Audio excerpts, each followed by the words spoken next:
continued her whistle-stop tour of Australia, cramming in as much of our beautiful country as she can.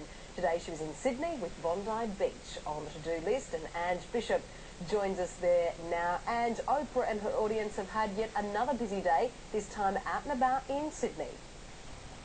Tash, if ever a bunch of tourists to Australia have crammed as much into their schedule as these guys, I'd like to meet them.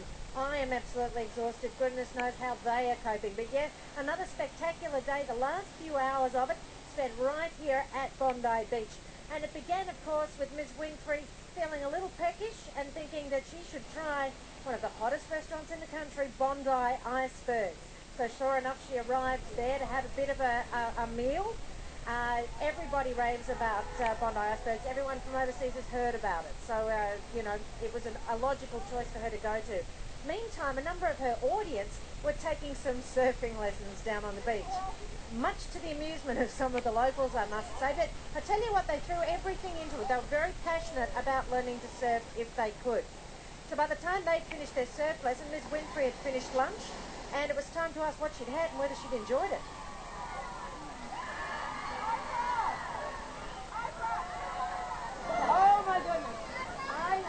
Delicious pea salad, so great that I asked the chef for the recipe, so he gave me the recipe so I can make it myself.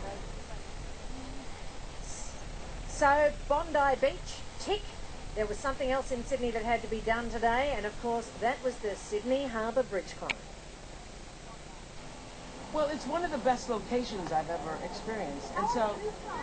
Well, how was what? The bridge climb. We're talking about Bondi. We're talking about Bondi right now. We're over that bridge climb. We did this to get over the bridge climb. That's what we did. It was a lovely, lovely time. And you're going to go for a swim? I'm not going to go for a swim. But I took 2 recipes with me. That's how good it is. So no swimming, but a bit earlier she did get the best view of Sydney known to mankind, and that is from the top of the Sydney Harbour Bridge.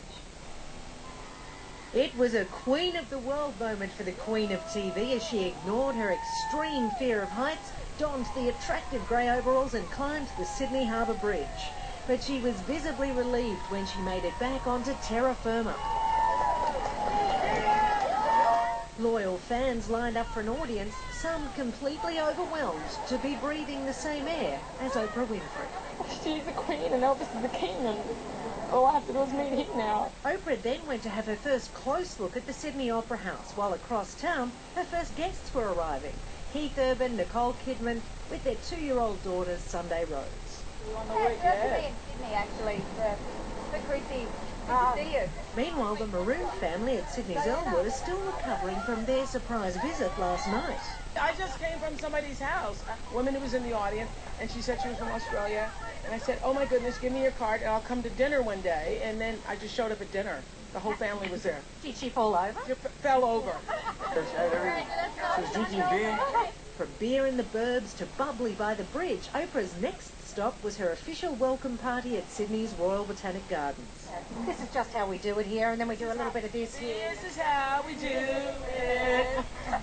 The exclusive Sydney cocktail party also marked the first time Oprah and her 302 American audience members had all hooked up and been in the same place on this ultimate Australian adventure.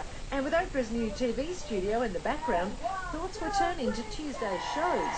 We have a lot of events tomorrow, a lot of really hard, challenging TV things to produce tomorrow. I've got a lot of surprises up my sleeve. I think everybody thinks they know who's coming, but there are a couple of more people who are. We are going to take the liberty of claiming you as our very special honorary Aussie for at least the next couple of days. This has been the most spectacular trip of my life. Angela Bishop, 10 News. A dark crime drama has shone brightly at the Australian Film Institute Awards in Melbourne. Animal Kingdom scooped up 10 gongs, with speculation its leading lady could now be up for an Oscar.